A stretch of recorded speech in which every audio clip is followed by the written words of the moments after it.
I remember the day I first heard the story of Mama Kulu. It was late in the evening, and the village elders had gathered under the great baobab tree, as they always did when the air smelled of rain, and the spirits of our ancestors whispered through the wind.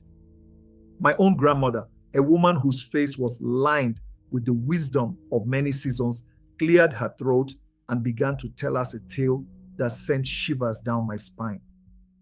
Mama Kulu had lived in our village for as long as anyone could remember. She was already an old woman when my grandmother was a child, yet she never seemed to change. The years passed, the season turned, children became men and women, and still Mama Kulu remained the same. Her skin, though touched by time, never wrinkled beyond what it had always been. Her back never bent, her step never slowed, and her voice remained as steady as a river that ran behind our fields. Many in the village whispered that she was blessed by the spirits, that the gods had smiled upon her and granted her the secret of eternal youth. Others believed she had made a pact with forces beyond our understanding. But Mama Kulu never spoke of such things. She lived a simple life, tending to her small garden, weaving baskets and offering quiet wisdom to those who sought it. Then came the day when everything changed. A wandering herbalist, a man named Juma, arrived in the village. He was a tall, thin man with eyes that carried the weight of many journeys.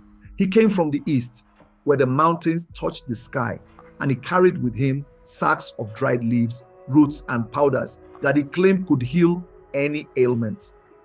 People came from far and wide to seek his remedies, and soon word of his skill reached Mama Kulu. No one knew why she sought him out.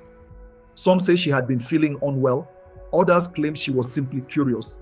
But whatever her reason, she visited Juma at his resting place beneath the palm trees and spent a long time speaking with him. No one heard their conversation, but when she returned home, something had changed. Days turned to weeks, and Mama Kulu became even more radiant than before. Her skin, once lightly creased, grew smoother.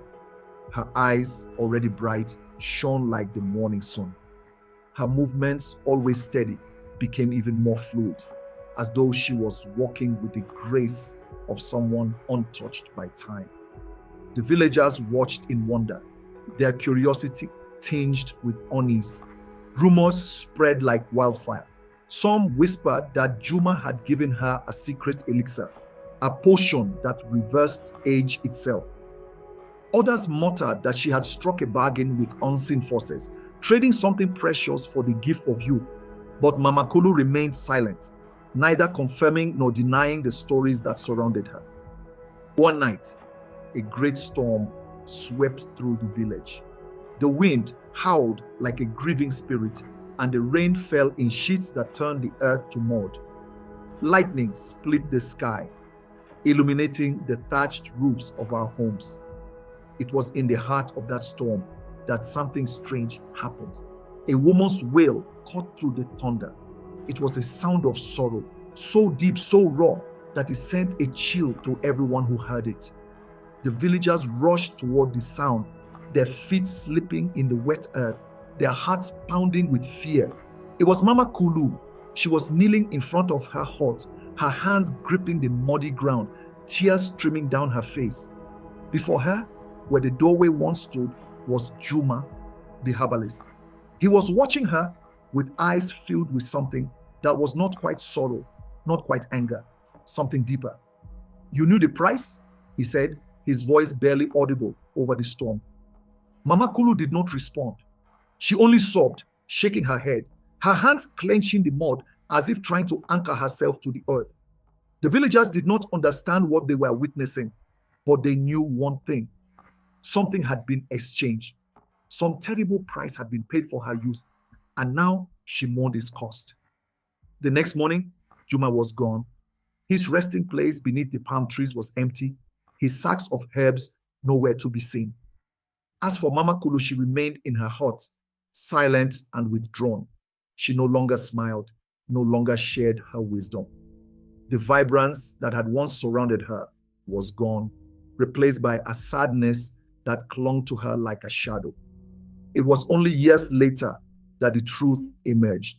An old woman near her own final days claimed she had once overheard a conversation between Mama Kulu and Juma. He had offered her a choice, the chance to regain her youth, to live beyond the years granted to ordinary people. But the price was steep. For every year she gained, she would lose a memory, a piece of herself. She would forget the faces of those she loved, the laughter of children, the warmth of friendships, until in the end, she would be nothing more than a woman with no past, a soul untethered from time. And so the villagers understood why Mama Kulu wept that night. She had woken to find herself young again. Yet she could not remember the names of those who called her mother, sister, friend. She had traded time for eternity. But in doing so, she had lost the very things that made life worth living. Mama Kulu lived for many years after that, but she was no longer the woman we had known. Her eyes, once filled with wisdom, now held only questions. Her lips, once full of stories, spoke only silence. And though she remained in our village, she was a stranger to us all. The day she finally passed, the sky was clear, the wind gentle. No one knew how old she truly was. Some said she had lived beyond 100 years.